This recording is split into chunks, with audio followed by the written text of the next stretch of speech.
Hello আমার প্রিয় বন্ধুরা, তোমরা সব কেমন আছো? আশা করছি তোমরা অনেক সুস্থ আছো এবং ভালো আছো। তোমাদের ভালোবাসা বা আশীর্বাদে আমি অনেকটাই ভালো আছি।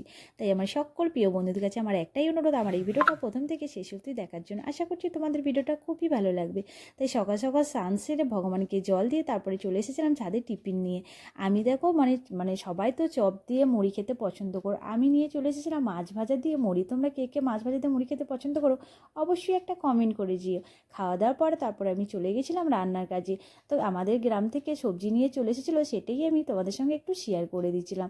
তো দেখো আমি এখান থেকে বের করে দিলাম একটু ধনে পাতা, আর ছিল পালং শাক, আর ছিল টমেটোর।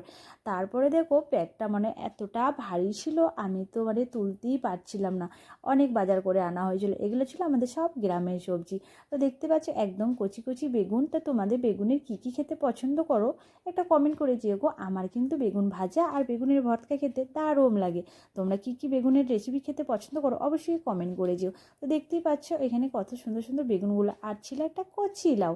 তো কচি লাউ ছিল, আর দুটো জিনিস তোমাদের এখানে দেখাচ্ছি। তো বন্ধুরা, তোমরা এই দুটো জিনিস দেখে কি তোমরা বুঝতে পারছো এই দুটো কী ছিল? এই দুটো ছিল দুটো কুমড়ো। তো দেখো কতটা সুন্দর লাগছে দেখে, মনে হচ্ছে পুরো মনে হচ্ছে কদমা। আমার তো সত্যি করে দেখে খুব খুব সুন্দর লাগলো। আমি এই এত ছোটো ছোটো কুমড়ো আমি ফার্স্ট টাইম দেখলাম। আমার সত্যি খুবই ভালো লাগছে। আর ছিল শিম। তো যাই হোক, এগুলো তো ভালো করে এবার ধুয়ে নিতে হবে, তাই না বলো? মাঠে যখন গাছে থাকে অনেক পোকামাকড় মাকড়সা সবই কিন্তু থাকে। আমি কিন্তু এগুলো তো এখন ফ্রিজে তুলে রাখবো। তার জন্য দেখো আমি ভালোভাবে এখানে বালতি করে জলে আমি ভালোভাবে ধুয়ে মানে জলটাকে ছাদে ছড়িয়ে নিয়েছিলাম। তো যেহেতু আমি এগুলোকে ফ্রিজে তুলে রাখবো। আর তোমরা আমার এই ভিডিওটা কে কোথা থেকে দেখছো অবশ্যই একটা কমেন্ট করে যেও। আমার সত্যি করে তোমাদের কমেন্টগুলো দেখলে আমার সত্যি খুব খুব ভালো লাগবে। তো যাই হোক দেখো, এখানে আমি ভালোভাবে সব কিছু ধুয়ে নিচ্ছিলাম।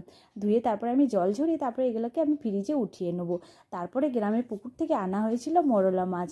তো যেহেতু মাছ আমি কোনোভাবেই ভালো করে বাছতেই পারি না, চুনো মাছ যতবার মাছ দিয়ে পাঠায় মা আমাকে, তো ভালো করে বেছে ধুয়েই দিয়ে পাঠায়। তো যাই হোক, আমাকে কষ্ট করে বাছতে হচ্ছিলো, কিন্তু সব মাছ আমি বাছতে পারি না। যে কোটা পেরেছিলাম নিয়েছিলাম, তারপর আমি পাখিগুলোকে দিয়ে দিয়েছিলাম খেতে।